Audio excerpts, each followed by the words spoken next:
Ahora vamos a los mails. ¿Qué opina de la poesía escrita por mujeres? En general leemos que las musas inspiradoras de poesía y arte son mujeres que hablan a los oídos de los hombres. Bueno, ¿qué pasa en caso de las poetisas? ¿Qué piensa que sucede? A mí me gustaría decir esto. Hay por ahí un decir, lo cita Robert Graves en La diosa blanca, y que es que la primera poesía la escribió una mujer,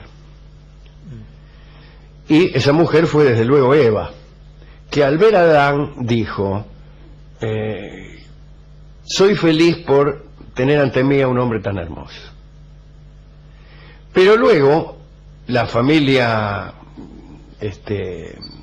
patriarcal descubrió que esa tradición no era muy conveniente, entonces dio vuelta a la cosa y dijo que el primer poeta había sido Adán y que su primera poesía era esta: soy feliz por tener ante mí a una mujer tan hermosa. Quiere decir que es muy probable que esta situación de ser el hombre el poeta y la mujer la diosa que sopla en el oído anteriormente haya sido diferente. Pero usted me pregunta qué opino de las mujeres que escriben en la realidad, ya más allá de lo mítico. En lo mítico es así: la mujer tiene el don superior de inspirar. Y digo superior porque para los griegos verdaderamente lo era. Los griegos no tenían una idea muy feliz de los artistas, porque decían que los artistas eran instrumentos de los dioses. Especialmente tenían un cierto desprecio por los artistas banáusicos, es decir, aquellos que trabajaban con las manos. Estoy hablando de los escultores, los pintores. Por ahí los poetas estaban en un punto superior, pero aún los artistas más excelsos, de acuerdo a lo que los griegos creían, eran instrumentos de los dioses, y los dioses eran considerados superiores a su instrumento. Canta diosa la venganza fatal, aquella invocación a la diosa, a la musa finalmente, que hacían los poetas, era de abajo hacia arriba. No pensaban que la musa era menos que el poeta a quien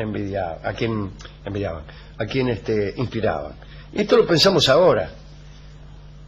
Ahora pensamos esto, que la musa no es más que un auxiliar que le sopla al poeta. Porque en realidad no creemos en la musa. Y nos parece que el poeta es todo.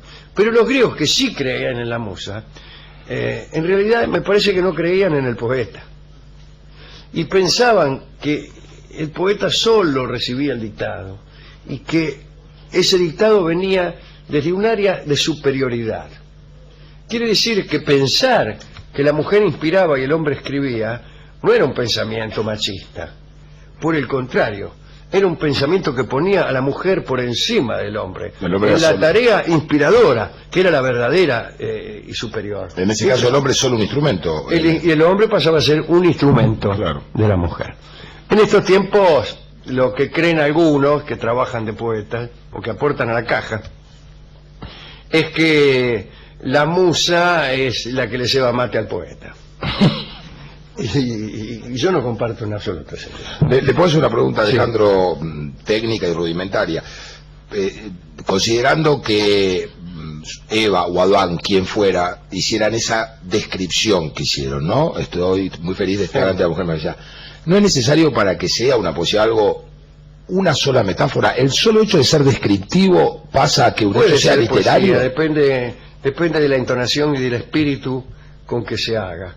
Si se busca belleza y si se dice algo acerca de la condición humana, estamos ante la poesía. Ajá. Poetizar, después de todo, es decir algo acerca de la condición humana en una aspiración de belleza y de emoción. Pero puede ser solo un hecho descriptivo. Puede ser descriptiva, no es necesaria la sobreabundancia de metáforas. Y de hecho la poesía épica muchas veces está llena de metáforas, y a veces las metáforas como en el caso de la poesía nórdica, no son más que compromisos. La poesía nórdica había llegado a un uso de la metáfora tan burocrático que las metáforas ya estaban hechas de fábrica. Entonces el tipo, en vez de decir la guerra, decía el festín del cuervo. Claro. En vez de decir la mano, decía la continuación del hacha. En vez de decir la guerra, decía, ya se lo dije. En vez de decir la cabeza, decía el castillo del pensamiento. Claro. Pero ya estaban escritas. Y eso no es poetizar. Decía, hacían unas poesías muy buenas, pero no por esas metáforas, sino diría que a pesar de esas metáforas.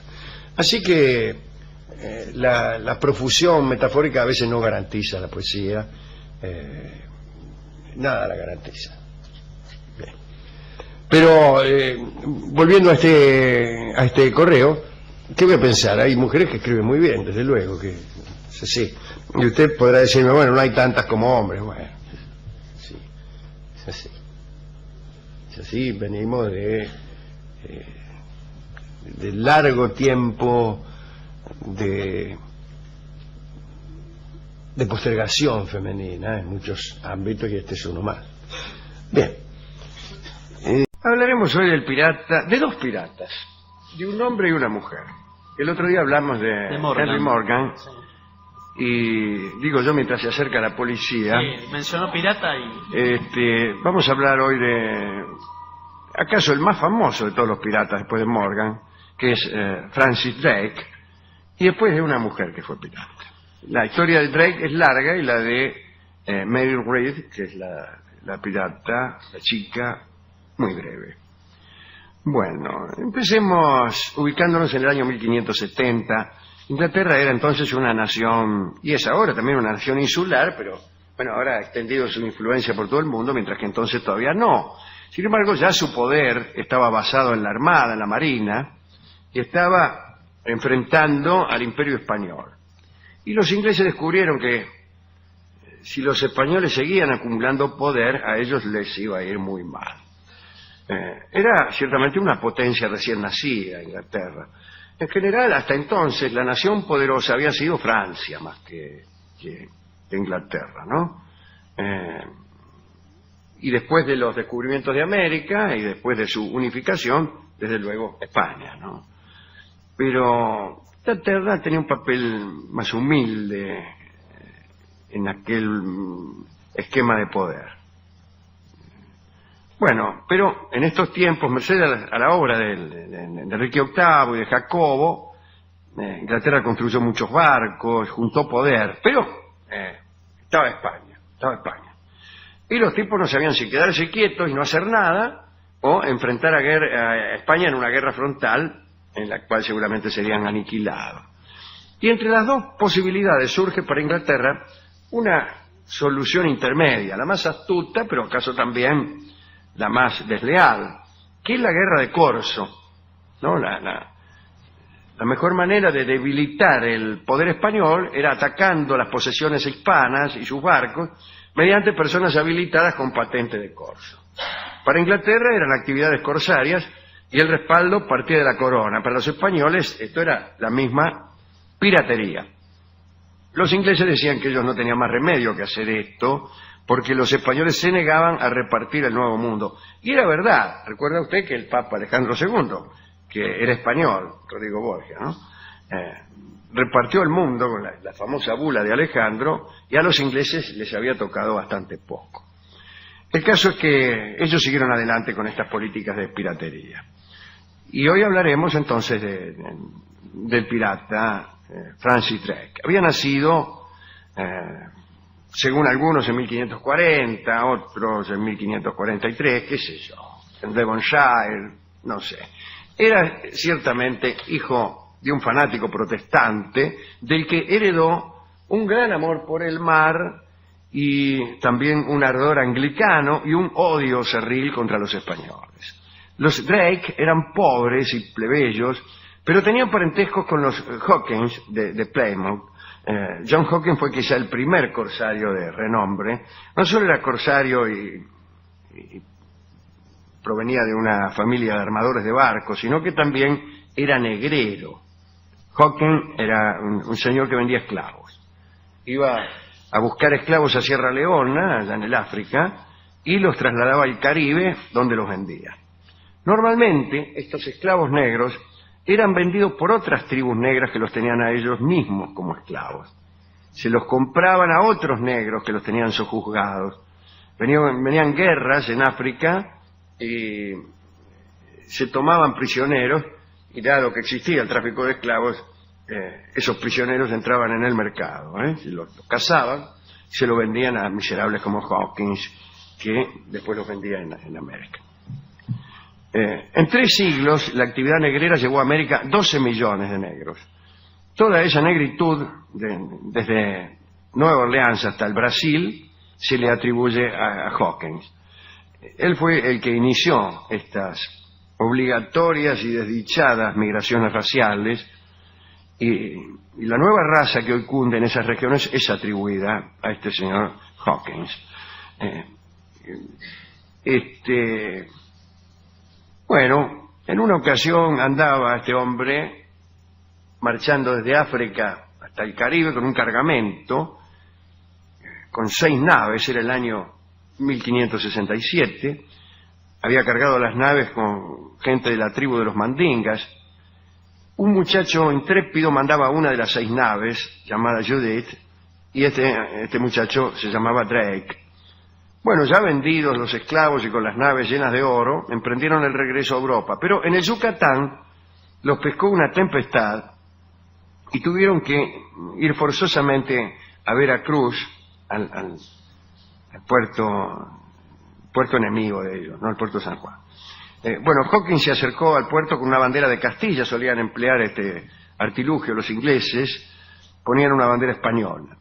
Finalmente lo descubrieron, él trató de negociar, pero cuando parecía que podía escapar, apareció el virrey de México con unas naves, los empezaron a tirotear. Se escaparon 3 barcos de Hawkins, nada más. En uno de estos barcos va Hawkins y en el otro va Drake. Drake juró vengarse de los españoles. Siempre repetía la misma frase: los españoles me deben mucho dinero. Hecho ese juramento, pasaron los años y en 1571 equipó 3 fragatas por cuenta del conde de Essex. Todo esto en Irlanda se habían sublevado los católicos de Ulster, y Drake operó con una fuerza irregular contra los irlandeses. Bueno, después se fue al Caribe, ya capitaneando él, ¿no? Bueno, hizo un viaje de reconocimiento de playas, de golfos, no le fue bien, tuvo líos allá en el Darién, volvió, hizo un segundo viaje que salió de Plymouth en 1577. La reina no lo quería ayudar, pero el tipo le prometió ganancias importantísimas para la corona y se vino para América, Drake. Llegó a la Patagonia en 1578 y finalmente se abrió ante él el estrecho de Magallanes, y ahí pensó en pasar al Pacífico. Muchos no querían intentar el paso. Los españoles que se habían cruzado habían hecho circular historias que muchos tenían de verídico, pero también mucho de falso, para amedrentar a los que pudieran atreverse. Algunos marineros decían, bueno, que iban a venir tremendos temporales, hablaban de criaturas monstruosas, un motín. Drake reprimió ese motín, condenó a muerte al que lo encabezaba, el señor Dugdie, etcétera, ¿no? Bueno, pasaron al Pacífico. Sin embargo, un temporal los arrastró hasta el Cabo de Hornos. Las olas empezaron a macarlos de aquí para allá. De los 6 barcos le quedó uno, el Golden Hind, al mando justamente de Drake. Y con ese barco recorrió la costa de Chile, luego Perú, y saqueó todos los puertos. No quedó ni un puerto sin saquear. Tampoco había tantos. Los españoles, desde luego, no esperaban ingleses por el Pacífico. Y más aún, sucedía que Drake se acercaba con la bandera de Castilla, así que cuando se daban cuenta, ya los tenían dentro a los piratas. Llegó al Ecuador. En Guayaquil lo agarró la peste, el escorbuto, se murió la mitad de la tripulación, anduvo por Nicaragua, saqueó ciudades, anduvo por California y regresó por el Asia. Llegó a Inglaterra el 26 de septiembre de 1580, después de realizar la segunda circunnavegación del planeta. Y el tesoro cosechado era tal que jamás pudo establecerse realmente su valor. Los inversores, los que habían puesto guita en estas empresas, tuvieron una ganancia del 1400% de lo invertido. El 1400% lo obtienen únicamente las tarjetas de crédito en la Argentina cuando vos no le pagás. Es el único negocio así de redituable. Y después viene el saqueo de puertos por parte de los piratas ingleses. Son más o menos parejos en rentabilidad. Se lo conoció entonces como el mayor ladrón del mundo, me refiero a Drake. Los embajadores de España se quejaron ante la reina Isabel diciéndole: ¿qué es esto? Bueno, Isabel dijo que le iba a devolver las cosas robadas, pero jamás devolvieron nada. Lo que en realidad hizo Isabel fue nombrar caballero a Francis Drake. Lo nombró en la misma cubierta del Golden Hind, lo casaron, le consiguieron una novia noble, se casó la tipa luciendo unas joyas que provenían justamente de los choreos del marido, como tantas de nosotras. Enseguida le llovieron socios para la empresa. Imagínense, si vos ganás 1400% y decís, quiero un socio, bueno, una cola. Armó otra empresa, zarpó con 30 naves y 2.300 hombres en 1585. Saqueó Santo Domingo, Río Hacha, Cartagena de Indias. En Santo Domingo hizo un desastre. Se apoderó de la ciudad y pidió un rescate para irse. Esto es extraordinario. El tipo se apoderó de la ciudad y bueno, dijo, si me dan tanta guita me voy. Pero si ya no tenían nada. Hay que ser un tipo indeseable para pedir guita por irse. Yo, por ejemplo, tengo un caché para ir a ciertos teatros y otro caché para no ir. Superior. Por favor, dice, no venga. Incluso me llama, dice, lo llamamos, dice, acá de la ciudad de Magdalena para que no venga a dar una charla, para asegurarnos de que no va a venir. Le llamó también Julia Senco para asegurarse que no iba a ir yo mañana a la presentación de su disco. El caso es que, como no le pagaron lo que él pedía por irse, se quedó. Y saqueó la ciudad casa por casa. Incendió, profanó iglesias y eligió unos frailes para ahorcar públicamente por no revelar el escondite de los dineros de su orden. En Cartagena de India hizo lo mismo, dejó en ruinas la ciudad, pero se volvió a Inglaterra porque le pareció que su país lo necesitaba para la guerra que parecía inminente con España. Antes de llegar, se presentó en Cádiz por sorpresa, una especie de Pearl Harbor en Cádiz. Sin declaración de guerra, hundió 25 naves españolas y después, bueno, sobrevino la famosa y desgraciada batalla de la Armada Invencible, en donde las naves inglesas, mucho más ligeras, vencieron a aquella armada que los españoles creían que era invencible, ¿no? Bueno, en 1594 volvió al Caribe, también con 2.500 marineros y 27 buques, una flota, ¿no? Todos con vocación de chorro.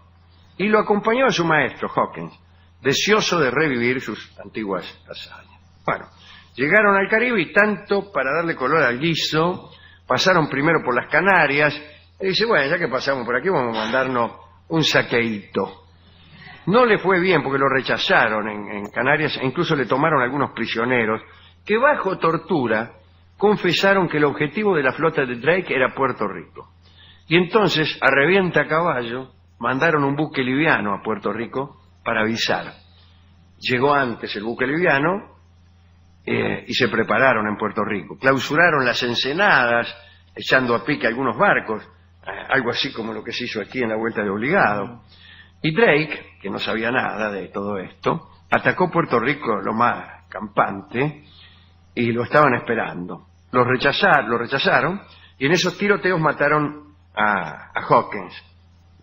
Murió allí, en estos entreveros de Puerto Rico. De Borinquen. Borinquen es el nombre poético de Puerto Rico. Bueno, se fueron y con lo que le quedaba de la flota Se mandaron algunos pequeños saqueos, pero llegaron las pestes, apareció la disentería, se contagian muchos marineros y se muere él, se muere Drake, se contagia y se muere. Y lo arrojan al mar. Para su país había muerto un patriota. Para los españoles un miserable, ¿no? Estaban de los más contentos, que hasta Lope de Vega le dedica unos versos crueles. El nombre de Drake había pasado entre los españoles a ser sinónimo de bandolero, de pirata y de ladrón. El draque, le decían a Drake, y los draques eran los ladrones. Y el verso de Lope dice: en sepultura de animales rudos y de Jerusalén la puerta afuera, que no en su templo con trofeos y escudos quedarás para siempre, bestia fiera. Que bien te llorarán los peces mudos que roen en el fondo tu litera, al lastre mismo de las tablas presos para gustar tus miserables huesos. Lope le escribió a Francis Drake. Un detalle interesante, en Calais, en el Canal de la Mancha, Drake utilizó un truco para batallas navales que consistía en unos buques pequeños cargados de explosivos y combustible que él largaba contra la flota enemiga. A estos buques los ingleses le llamaron fireship, es decir, barcos de fuego. Y los españoles, haciendo gala de erudición lingüística, ciertamente, le llamaron brulotes, del francés brûler, que es quemar. Y con el tiempo la metáfora se fue extendiendo y se llamó brulote a todo ataque periodístico, brutal y ciego. Un brulote es un barco en llamas. Te tiraron un barco en llamas. Y esta palabra, sin saberlo, la inventó el pirata Francis Drake. Mañana hablaremos de Mary Read, ya que me parece que no conviene desdoblar la historia, conviene terminarla aquí, me parece que está bien. Y este dato interesante del brulote, del barco en llamas, me gusta para terminar la historia. Hemos ido a la discoteca, hablamos con el discotecario, me dijo que él había perdido la tarjeta de crédito. Pero se está hablando de piratas. No importa, pero a él le quedó esto que yo dije de la tarjeta de crédito, y me estuvo hablando de cómo tuvo que hacer para que no le cobraran, etcétera, etcétera, exclamando cada 20 segundos ¡qué barbaridad! Finalmente conseguimos una canción, una pequeña milonguita, que me parece que tiene que ver con el rescate que pidió Drake para irse.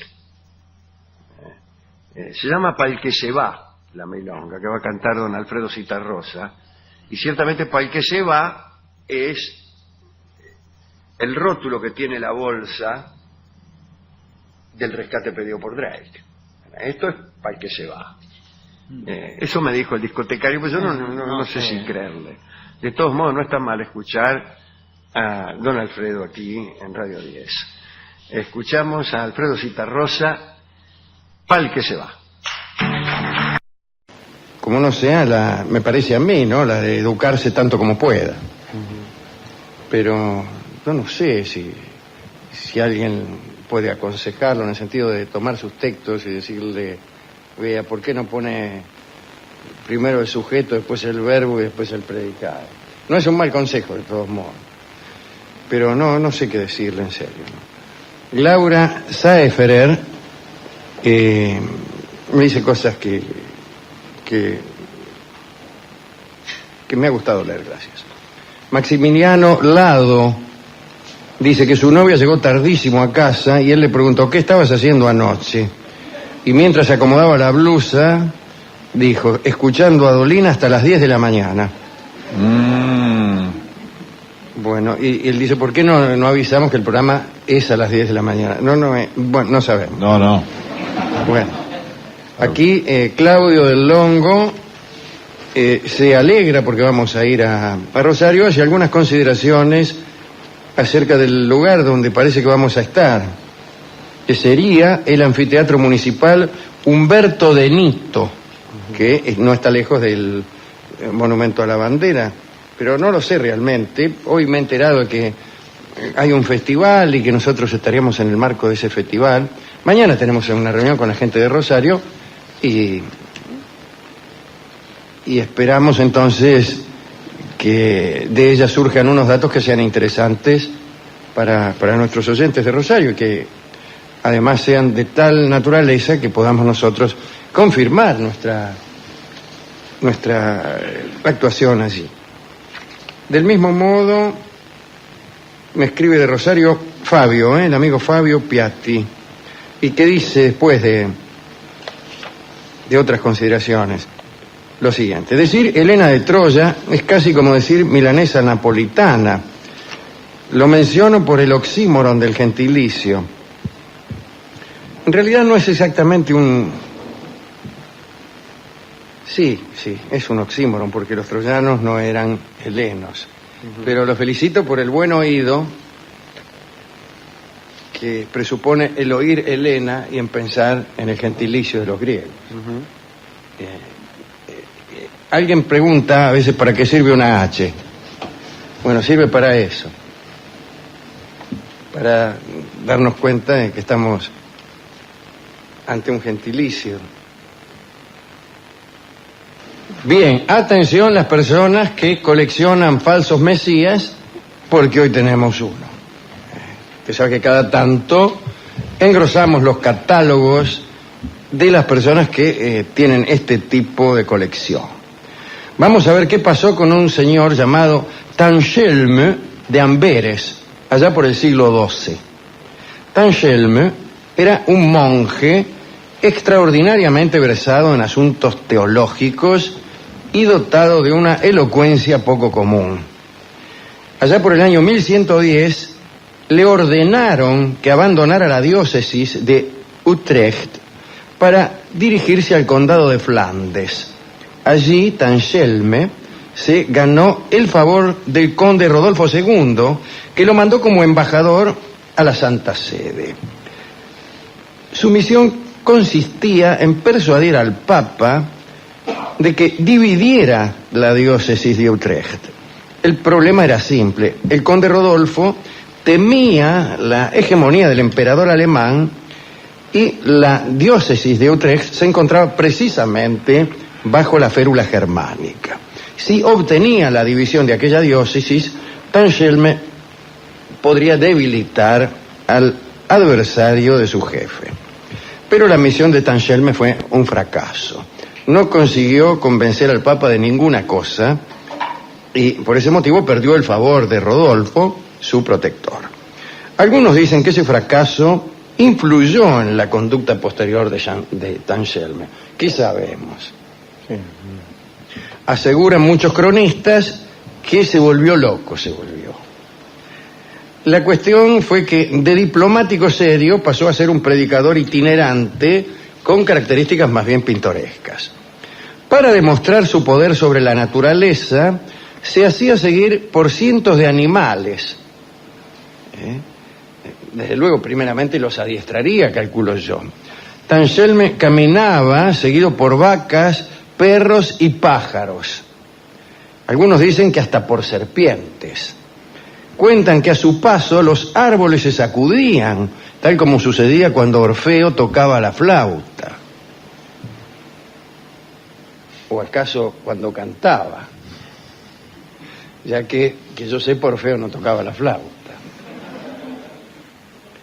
Bien, de todos modos, algunos cronistas escépticos que nunca faltan dicen que algunos amigos de Tangelme movían los árboles cuando él pasaba. Ajá. Y entonces la gente demasiado crédula pensaba que los árboles se movían por decisión propia. Más allá de las explicaciones de este caso, la cuestión fue que Tangelme era seguido fervorosamente por algunos. Recorrió la región del Brabante, de Flandes, Bavaria, llegó hasta Amberes y ahí se radicó. Predicaba en los campos. Su mensaje era moralista. Denunciaba a los sacerdotes corruptos que vivían en concubinato o que se enriquecían a expensas de los fieles. Después se le agarró con cierta burocracia teológica, decía que los sacramentos eran profanaciones, que las iglesias eran burdeles que sobrevivían merced al diezmo. Su prédica tuvo un efecto efímero pero contundente. Las iglesias de Amberes quedaron desiertas. La gente se enojó y no fue más a la iglesia. Desde luego las arcas de estas iglesias dejaban de percibir el diezmo. Tangelme fundó ahí mismo una comunidad teocrática y organizó a sus propios fieles en 3 castas. En torno al maestro había en primer lugar 12 apóstoles, más una mujer que simbolizaba a la Virgen. Después venía el ejército, que estaba formado nada menos que por 3.000 hombres. Y por último los simples creyentes en la doctrina, que eran los que participaban en los oficios. Poco después de esta organización, Tangelme declaró algo bastante fuerte. Dijo que era redondamente Dios, nada menos, y que poseía al Espíritu Santo en el mismo grado que Cristo. Y para demostrarlo realizaba algunos actos cuasi paródicos. Llegó a celebrar unas especies de esponsales con una estatua de la Virgen María. Cuando daba un sermón, acostumbraba a estar rodeado por una escolta que directamente lo llevaba en andas. Así que en vez de subirse a un púlpito, se subía a unos señores. Tangelme desterró los crucifijos convencionales y puso en lugar de Cristo su propia figura. Esto era especialmente enojoso porque Tangelme era bien distinto al Cristo. Y así aparecieron crucifijos con un señor calvo y rechoncho que no convidaba en absoluto a la piedad. Cuando Tangelme tomaba un baño, repartía el agua que usaba para que la utilizaran como medicamento milagroso. Los partidarios de Tangelme eran invitados a donar todos sus bienes al propio Tangelme.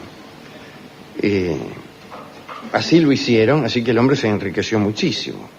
Pero empezó a olvidar los preceptos del monacato, por lo menos. Vivía muy lujosamente, estaba rodeado de una guardia pretoriana, andaba siempre en banquetes más bien orgiásticos, y cuando alguien se acercaba a él sin ser anunciado, lo hacía matar. En una oportunidad creyó conveniente que su séquito se reprodujera, es decir, que nacieran niños que perpetuaran esta secta. Y entonces ordenó un encuentro marital, general, colectivo, obligatorio y orgiástico, desde luego, para provocar el embarazo simultáneo de todas las mujeres del grupo.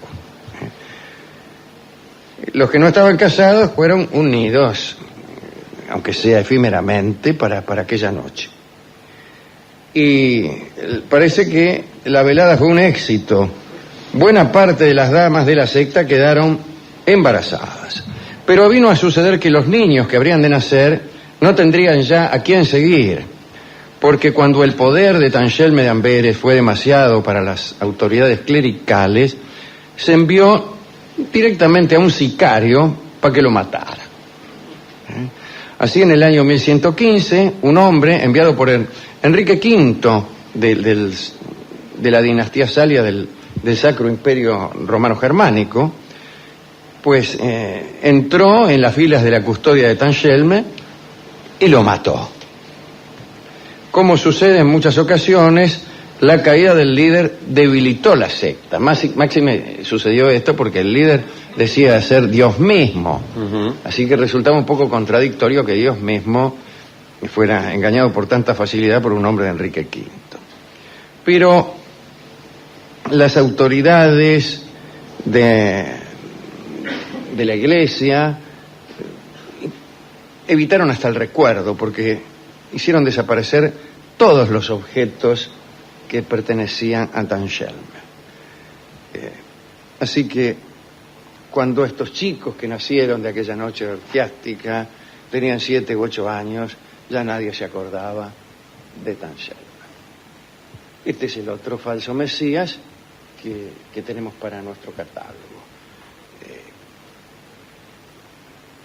Le juego a ver qué cosa nos sorprendió más. A ver si adivina. Este siempre le sorprende lo mismo. Las cosas raras. No, la verdad no. No, a mí tampoco me sorprendió nada, mire, a estas alturas. No, lo curioso es que juntara el agüita del baño para venderla como agua milagrosa, no dice si fallaba el agua. Es que no todos tienen un espíritu tan empírico como el suyo, Rolón. Es cierto eso. Es verdad. A la gente le basta con que usted diga que el agua es milagrosa. No es que va a agarrar el agua Bueno, a ver, compruébelo. y va a empezar a rociar el universo a ver qué milagro ocurre. Sí. No es. La gente no hace como usted, Rolón. Bueno, a mí me gusta constatar, por Ni eso. como yo, desde luego. Usted más que yo todavía. No, sí, yo más que usted. Bueno, pero usted sabe que justamente quiero dedicar un poco esta charla a aquellos que tomaron el agüita esa, que estaban perjudicados y le llevaron el agüita producto del baño de este muchacho. Después de la enjuagada de Después de la Anselme. enjuagadita. Y aquellos que se la tomaron y a los que no les hizo efecto, porque a lo mejor algunos afortunados por casualidad, Sí. por la misma fe que ellos acreditaban. Claro. Algo Ya se ligado. sabe que si uno tiene fe las cosas Sí, suceden, eso Rolón, ¿o dicen. no? Sí, no, sí. no siempre. no. Sí, Rolón. No. Claro. Creer es Yo igual a a mí me recibir. dijeron que sí, que si yo deseaba mucho una cosa, Sí, esta cosa iba a suceder. lo engañaron, Dolina. Sí, me engañaron. Nunca deseó mucho usted una cosa y no sucedió nunca. Esa es mi Jamás. vida. No hago más que desear todo el tiempo una cosa que nunca sucede. Claro.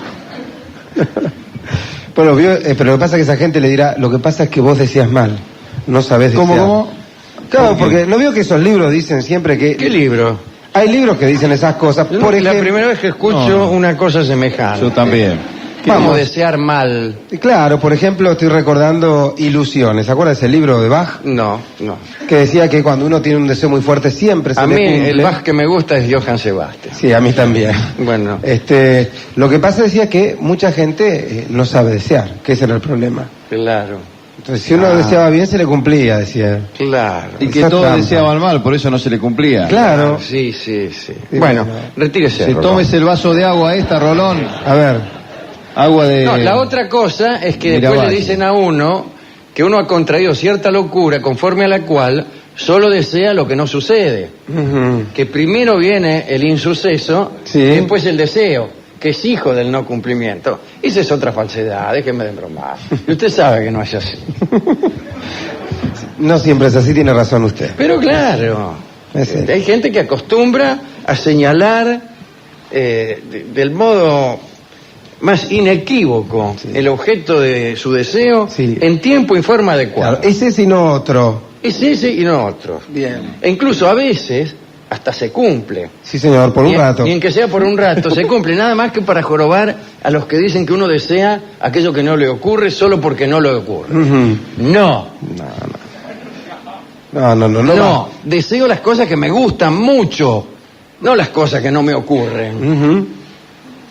Sí, habrá un Porque ya montón- le veo a usted cara, Sí. cara psicológica de decir, basta que a usted una mina no le haga caso para que usted la desee. No, fíjese que no. Habrá habido muchas mujeres que no le hicieron caso y usted agradecido. Pero efectivamente, y muchas más ha habido que Que le hicieron caso y le gustaba. que me hicieron caso y me gustaba, y muchísimas más que me gustaban antes de que yo supiera que no me iban a hacer caso. Correcto. Ese es el tema. Está bien. Es ahí la clave de esta conversación. Ujú. Me gustaban de antes. Sí. Así que por eso cuando alguien me gusta yo lo digo enseguida. sí, lo hace ostensible. Sí, señor. Voy al registro civil Lo deja sentado. y lo dejo asentado. Digo, guarda que me gusta fulana. Después cuando no me dé bolilla, no sea cosa que ustedes crean que me gusta por eso. No, me gusta por otras razones. Claro. Que si quiere, en fascículo cerrado, Sí. las despacharé por mesa de entrada. Son más ostensibles las razones que... Seguramente. Bien. Hemos ido a la discoteca a buscar canciones que tuvieran que ver con esta historia. Yo creí que a usted le iba a sorprender el crucifijo propio que se había hecho construir. Ah, tiene razón. Sí. Tancheme, un crucifijo con un pelado, ¿no? Pelado, un gordito pelado. Realmente una herejía triple. Y la canción que vamos a escuchar es bellísima, se llama Cruz de Palo y la canta Nelly Omar. Adelante.